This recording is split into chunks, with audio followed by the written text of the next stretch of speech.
Good morning, coffee moaners. Good morning on podcast. Good morning here on YouTube. We're a bit later today, so we'll see how this goes. It's the only way the morning could work, really. What do we see how it goes? What could happen? Well, see whether people like Taking it at off this air? time.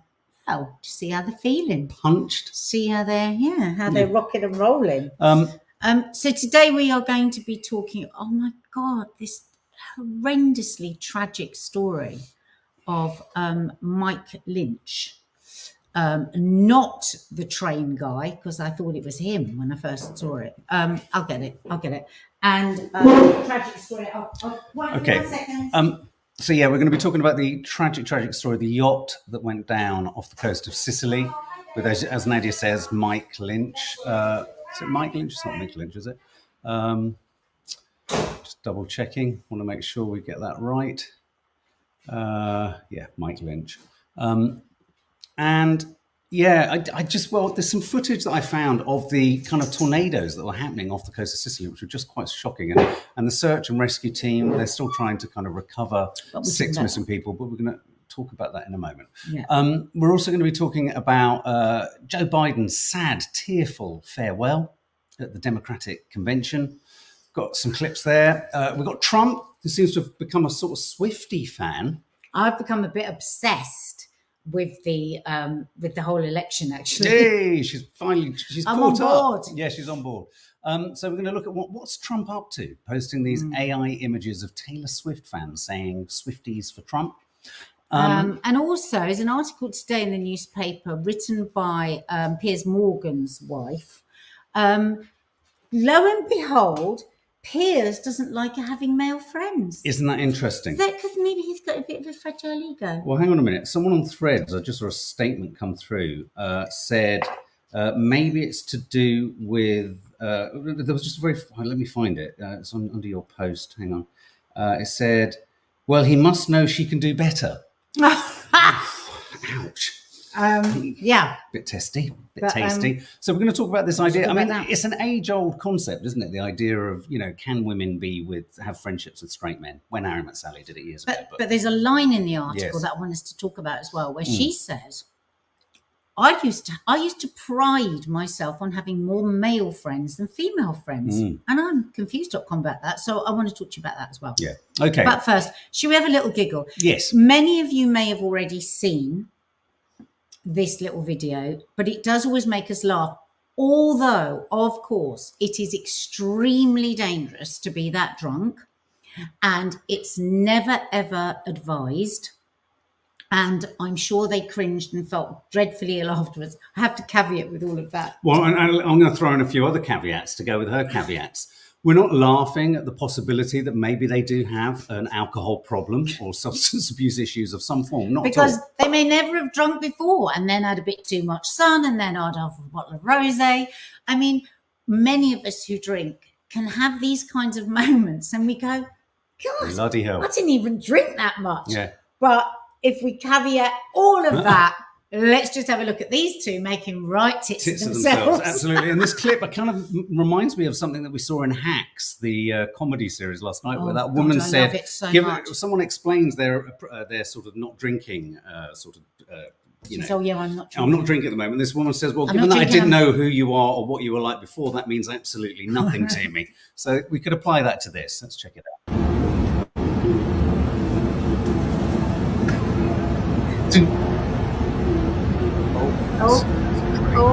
And at this moment we're thinking, she's the sober one just trying to get home, she's frustrated. She tells him to get up and she can't even get up. She can't get out of the bushes. And the thing about these two is that they are the sort that actually would see them maybe sipping on just half a glass of wine. They don't look like this heads. It's awful. She really can't get out of that hedge. But can you? She cannot get out of that hedge for love nor money. Help. But, dangerous! He could have broken his neck. This is a very silly amount of fun. But the fact that somebody videoed it, this has been going around for a long time. Can you imagine? Because, as I say, they don't look like the type. I mean, she's got a sun hat on.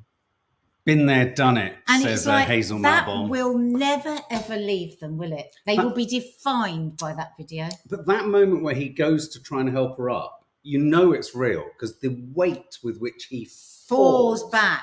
But it massive. got me thinking again about how different life was for us. Like, there would be no chance. All the times we make total idiots of ourselves, right? God. There is no chance of it ever being shown, is it? I know. And you just think, I mean, the girls were saying this on holiday. Oh, God, there's some things I wish that I hadn't done. I wish that I had this photograph and that photograph. My friend's got this photograph. We thought, God, we just never had it. No. We never took a photograph. No, we could do unspeakable things in the street and there was no worry. I haven't got a single photograph of any of my friends when I was growing up or any of my ex-boyfriends. I've got nothing. We never took a photograph. What about when you used to do that thing with kind of... I know he's going to say something ridiculous, so carry on. Tubers. Okay. Oh, there's someone at the door. I'll do this. No, you're going to do this one? Okay. So I won't tell you about Nadia and her tuba. It was way before social media, fortunately. And my God, the sound and the mess. That's all I'm going to say. The sound and the mess was quite staggering. So there you go. A little bit of fun, a little bit of silliness.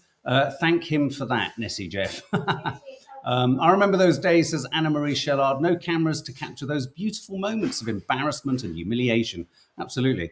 Maybe reconstruct from memory soon. Don't stress, says Edward Bevington. Morning all. Hi, Rachel Mason.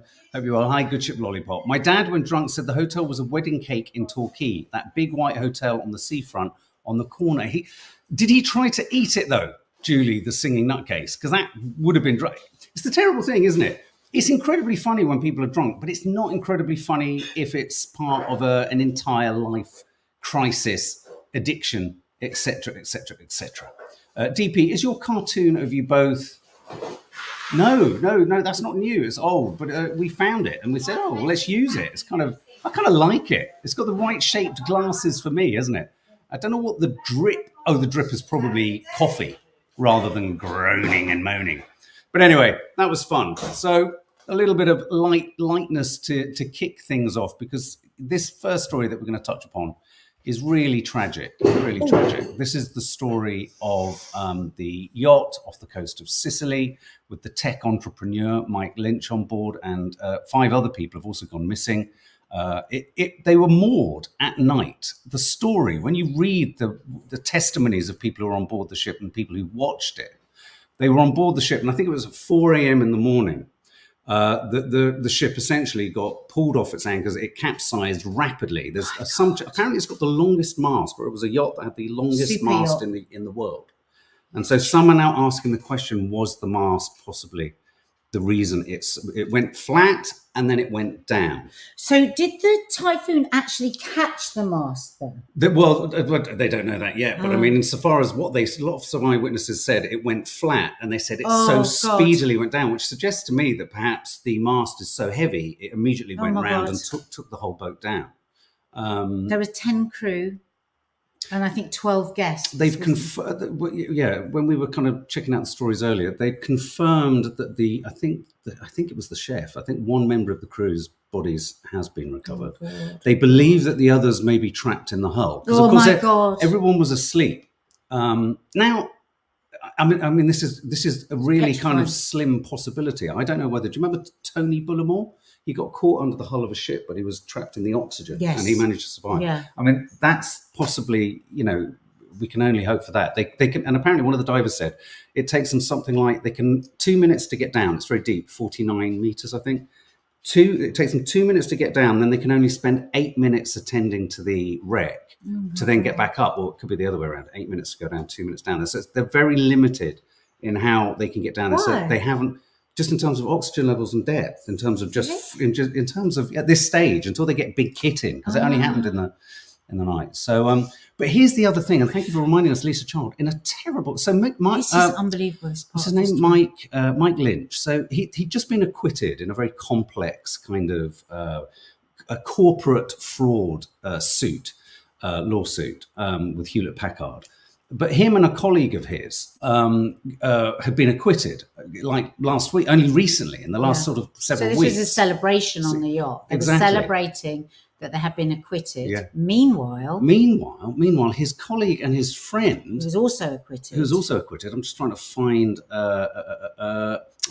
Tragically died was hit by a car whilst running at the weekend. At the weekend. So let me just find the images of them. That's Mike Lynch, who's on the ship, and this is his colleague who likewise had been acquitted. So at the weekend, he goes died. for a run, gets knocked over by a car and killed. Meanwhile, this freak accident on the sea, this is where it's happened, in Sicily. Yeah. And he goes down. He was with his 18-year-old daughter as well, wasn't he? He was with him. And this is the divers going in. I mean, I know they say there's no such thing as a coincidence, but what is the likelihood of that? Yeah, it's just within awful. 72 hours, they both die in totally freak. Totally, yeah, exactly. Freak I mean, I know accidents. someone's just said that a bit too coincidental, but you can't make any. You can't connect. You can't. It is coincidental. It is a coincidence. Yeah, you're right. It's insane. So it's tragic. Now, one of the women who has been rescued and survived, she talked about this. Imagine this: the woman with the baby. She had the baby in her hands as she went into the 1 year old. water. I think it's weeks old or a month-old baby. She lost the baby from her hands for literally, she said it felt like minutes, but it must have been seconds. And she clambered in the sea and found her baby again and held it aloft. And so you just think, oh my God. It's just once again another reminder of how fragile life is. There they are, living their best life, celebrating the acquittal, probably after an incredibly stressful time, off the coast of Sicily in a super yacht, and it comes down. Just absolutely petrifying. Awful. I can't help it because it's the way that I think always. If only we could all have our hearts as open when we see these tragic photographs of people desperately hanging onto their babies as refugees as they come over on boats, often running away from some other horrendous life that they've been given. It's the same thing. It's the same thing. Totally petrifying. To be lost in the sea like that in the dead of night. Oh my God. Let me just show you this footage. The Telegraph was running by locals on the island of Sicily. Look at this for the weather that erupted around the same time. Look at that. Look at that. This is the sort of tornadoes. We were going to go to Sicily around this time, weren't we? We were thinking of Sicily. And how many of us think about taking, boats out and do boat trips? Is this very rare, this? I think, it's freakishly severe. And it was very sudden. They were moored. They were all asleep. They were moored, And it must have just picked the boat up almost.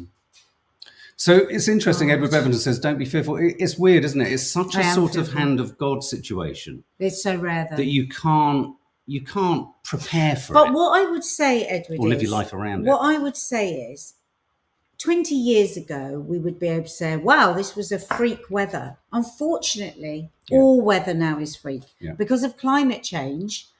We can't say, "Oh, this will probably never happen for another 20 years in Sicily." We can't say that anymore because the whole thing has been turned. But can I be really honest? For me, the whole concept now of going on holiday, when I hear people actually saying, and I don't mean this in a sort of judgy way because we've just come back, but you're going to find out when we show you the films of what happened to us, just quite how tricky things were for us as well abroad.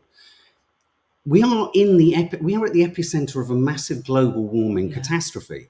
And so when we imprison people from Just Stop Oil and sort of take us, I mean, I know some of the rioters have been given equivalent kind of or longer sentences, but when we look at the Just Stop Oilers and we think, why are they being so sort of extremist about this? Europe is essentially going up in flames. Look at the suburbs of Athens. I hear people saying, oh, well, you can go to this part of Europe because you can avoid the wildfires. Hang on, part of me is beginning to think, are we not actually reading the right thing? Are we not listening to the music? I tell you what. Staycation. Staycation next year. It's now not freakish weather, says Gabrielle. No, this is the weather. This is now the weather. Yeah. And listen to this. All these big movie stars now, guess where they're all buying properties? Guess. Iceland. Scotland.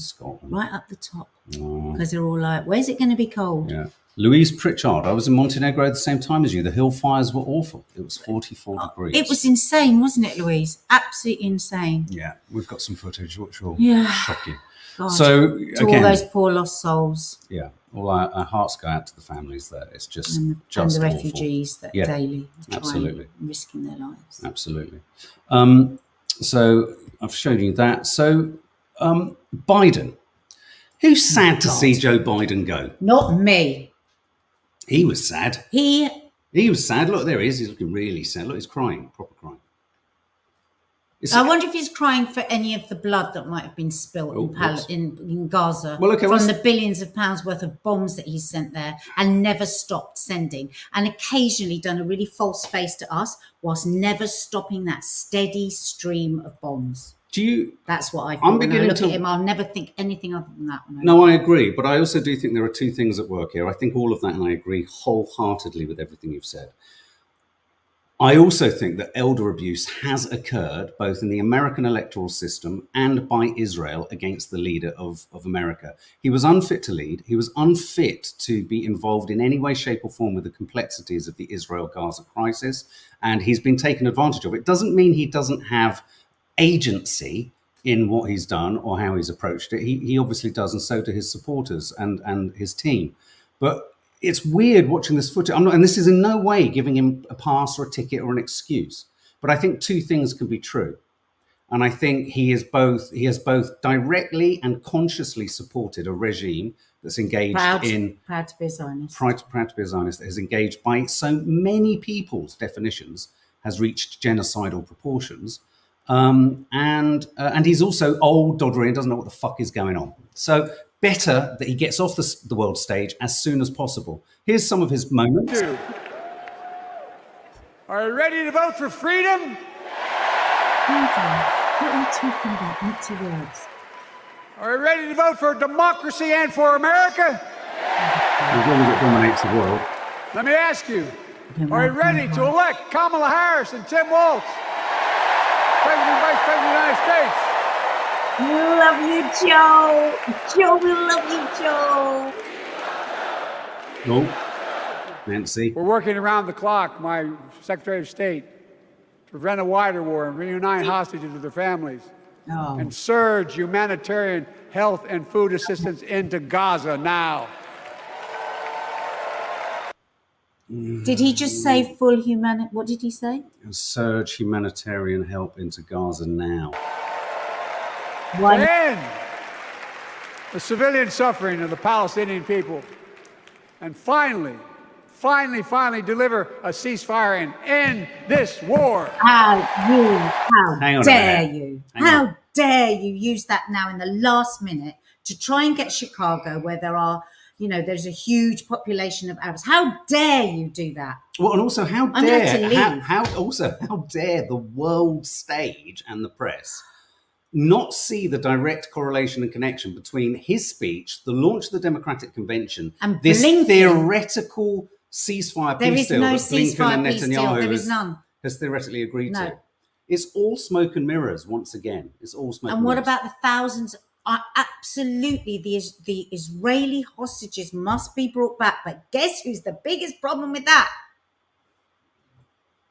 The person that is dropping non-stop bombs and no food going in and no medicine. Do they not think that the hostages need to eat, need medicine, need to not be bombed? It's like, is anybody falling for this anymore? If you are, you can't be bothered to ask questions. And the honor of my lifetime to serve as your president. I love the job, but I love my country more. I love my country more. And all this talk about how I'm angry at all those people who said I should step down. That's not true. I'm angry.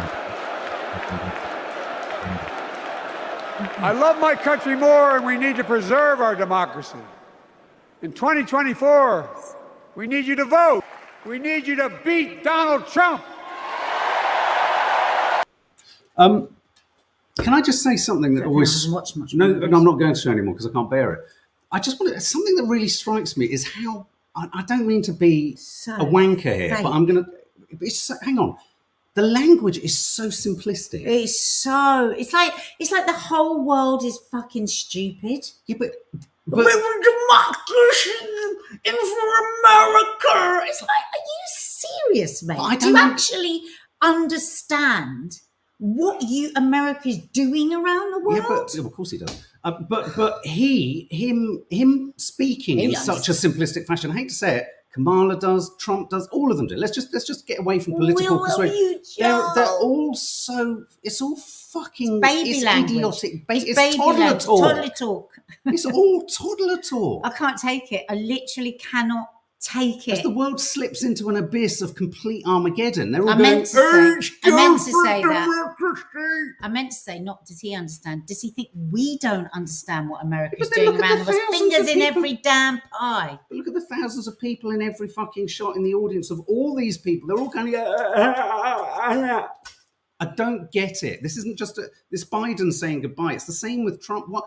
I don't understand how people buy this simplistic, jingoistic, America's great, America's free. I was listening to bollocks.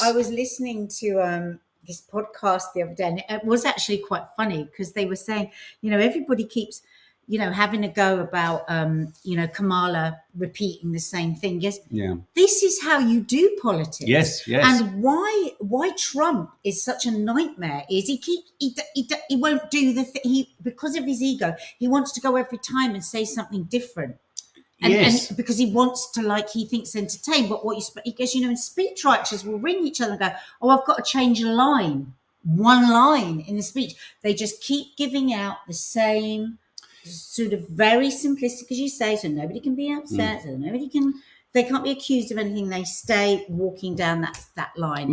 My God, it's proven over. I think in lockdown we were talking about politics, and I was saying how I think we're living in a time called a sort of neo-barbarism.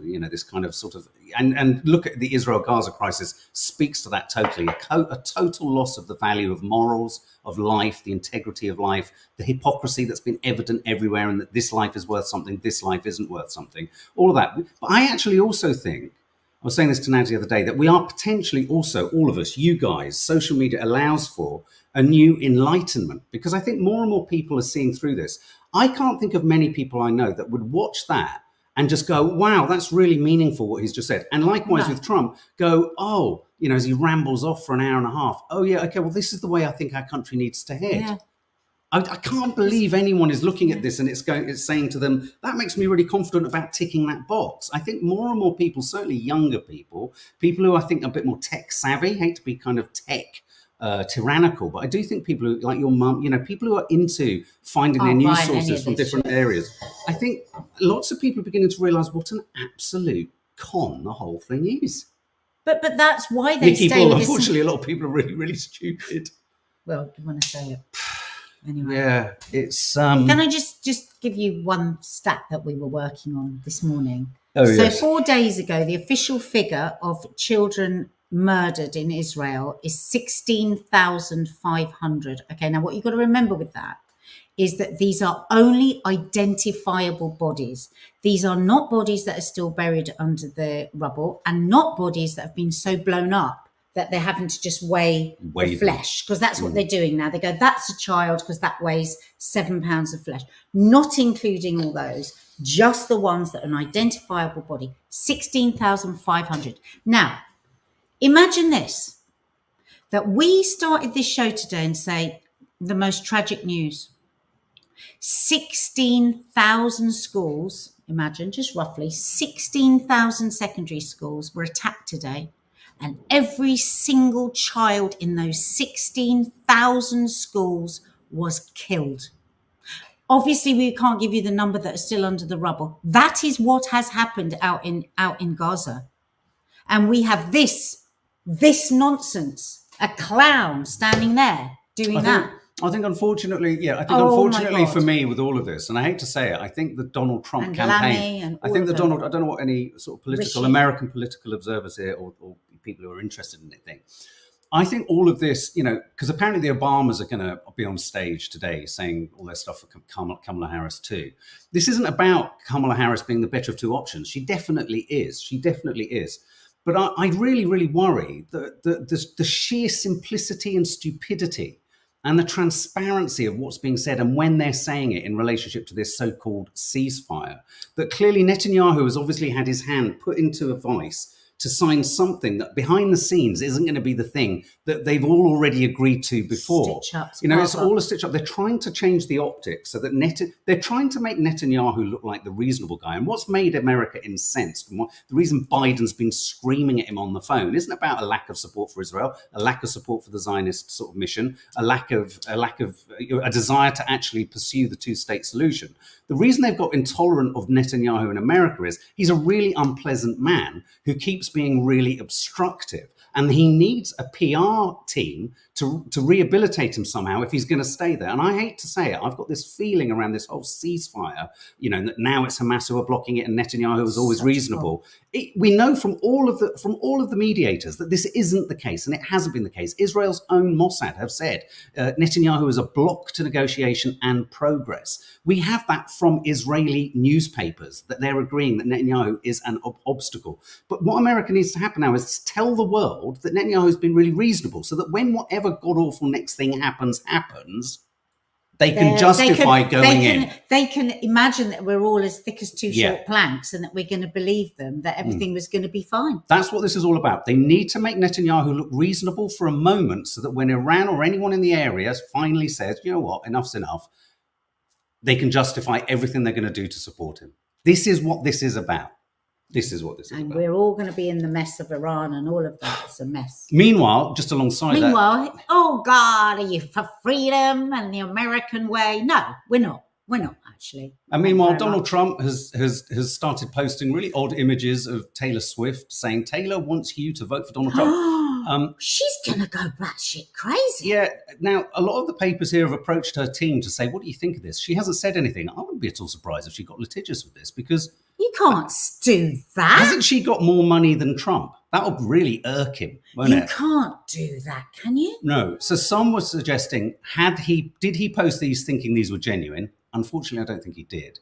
I think he posted these in a way to kind of drip feed out there the possibility that you could be a Swiftie and you could support Trump. That's my fear with all of this. Swifties for Trump continue to break the internet. Kamala's campaign has shambles. This is because Kamala is doing extremely well on TikTok. So these aren't real. These are all AI. This is him trying to... He's also posted this. Oh, my God.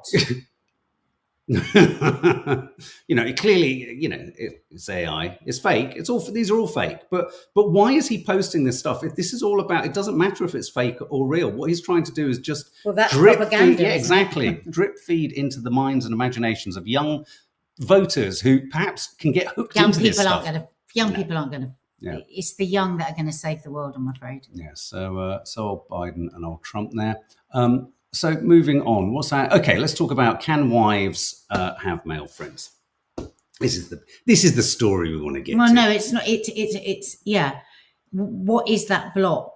You know, between apparently 85% of British women's best friends are women, right? And the other 15% whose best friends are men.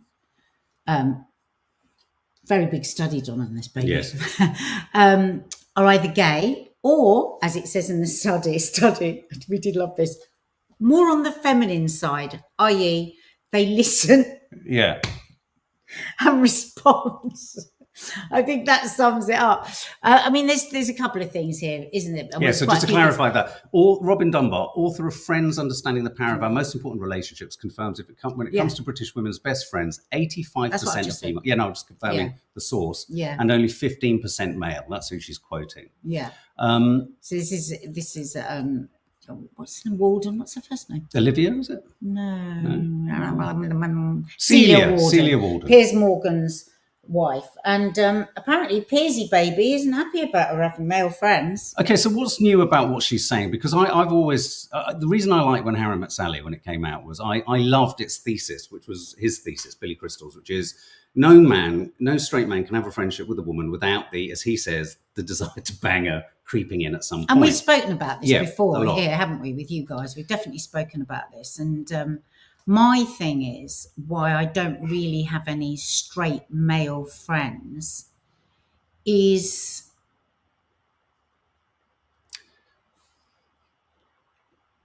I've always enjoyed female company more than I've enjoyed male company. Right. there's a lot. I never feel that comfortable with straight men, and I think that's because I had such a female upbringing. You know, sisters, went to girls' school, so boys were always a bit. You know, like they say, it's not good for boys not to go to school with girls because they don't get it. And I think it works the other way around as well. So, like, boys were just a bit of never really felt that comfortable. But can I suggest that the reason for that is because you too think that perhaps boys are only interested in talking to you because they want something else? Yeah, and I think that boys and met, you know, like I said, always have big boobs from a young age. So, my very first experiences really with the male was always them coming on to me, or like I think they would be friends and then they would like, you know, make a move or something.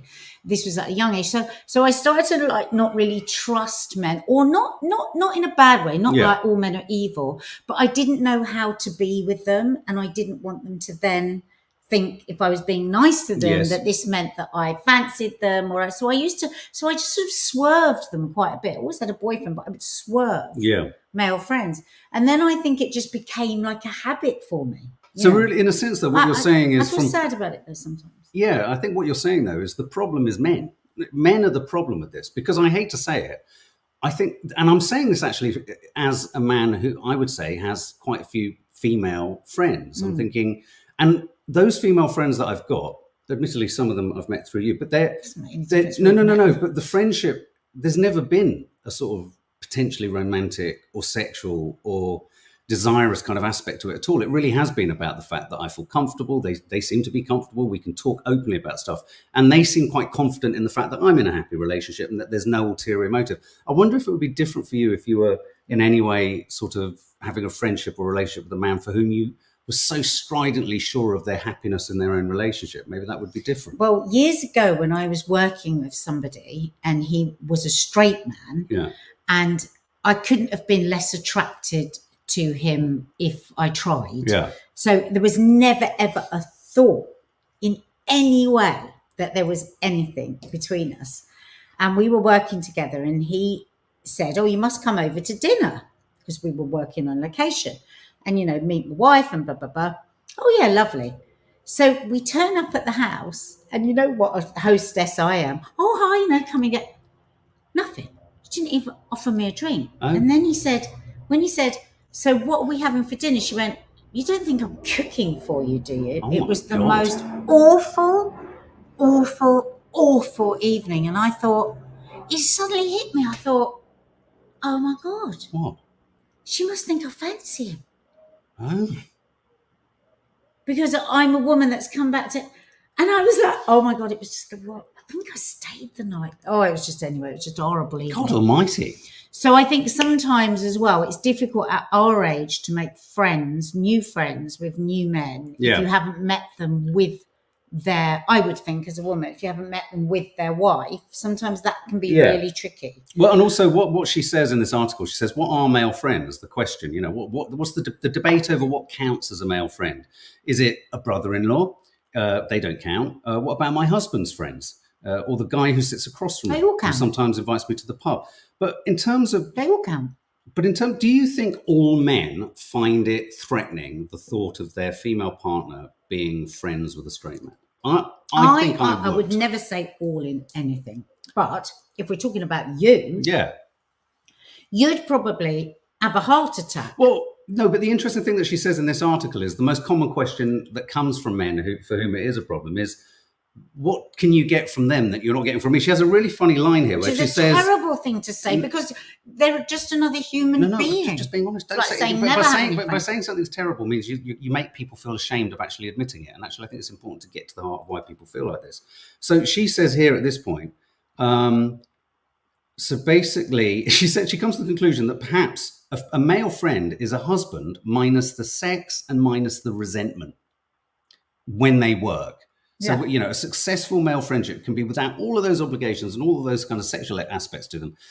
I just don't know if men and women can work like that. I think they can. I think men... I disagree. Absolutely. I think men are always thinking at the back of their mind. I know lots of people that have lots of male friends, and I am in awe of them because I see it as a defect in me that I find it very difficult with straight men. But yeah, I mean... if you meet somebody, if I were to meet, what would be the difference if you meet a new woman and you make friends with them and you meet a new man that you make friends with them? It's only the other person's mind. It's other people that think those things, because like it's just an obsession with sex, isn't it? Yes. Or an obsession with one's own insecurities. So you're thinking of everything via yourself. What does this mean about me? What does this say about me? How does it affect me? Rather than going, oh, is this another relationship that somebody could grow in and get something from? We don't. Too often in relationships, we do not think altruistically. We always think of everything via ourselves. How does it serve me? I agree. Well, okay, let's throw this spanner in the works. So let's go back to me being a drinker, and I meet someone who I'm working with, and I decide to go out for a drink with just them. Would you not feel anything? It would be very odd, because you've never ever been like that. I would not think anything, because I think it's foolish to always just to assume that everything in your life is sorted and you have nothing to worry about. I wouldn't think that. But I would certainly never block. I would never block a new friendship. Never.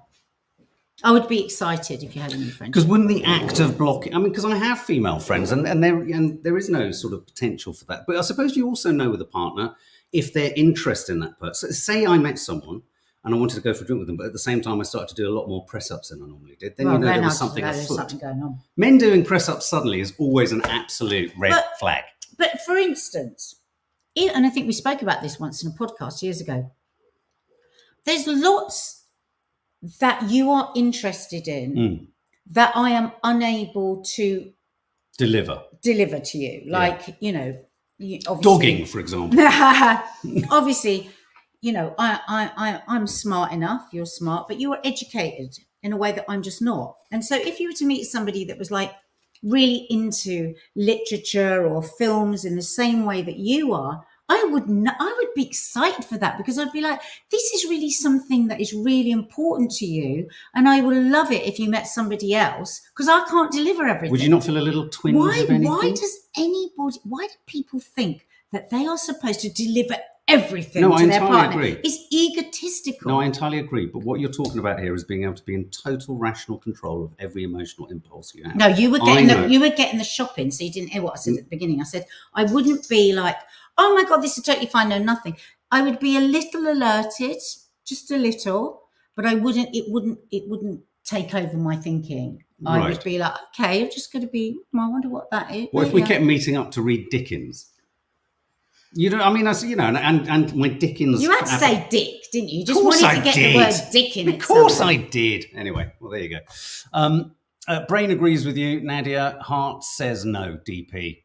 What else? Erin Bullimore, let's have a look.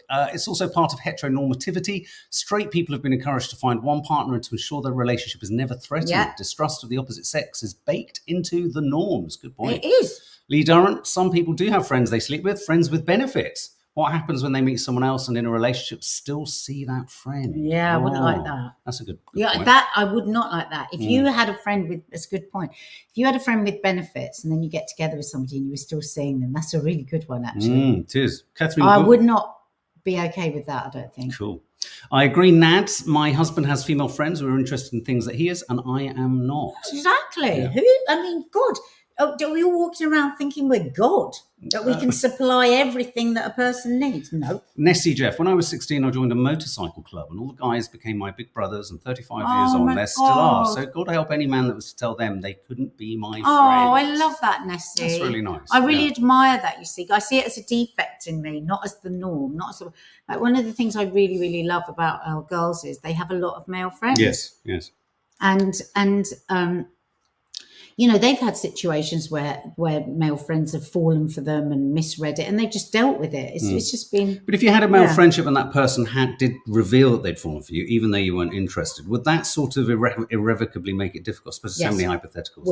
It would. I wouldn't be able to continue. Right. Okay. So now you're probably going to see that Nadia's going to pop up on Bumble looking for male friendships, heteronormative friendships without a sexual component, I think that's the idea. Shall we end on a funny clip? Let's have a nice, a sweet clip.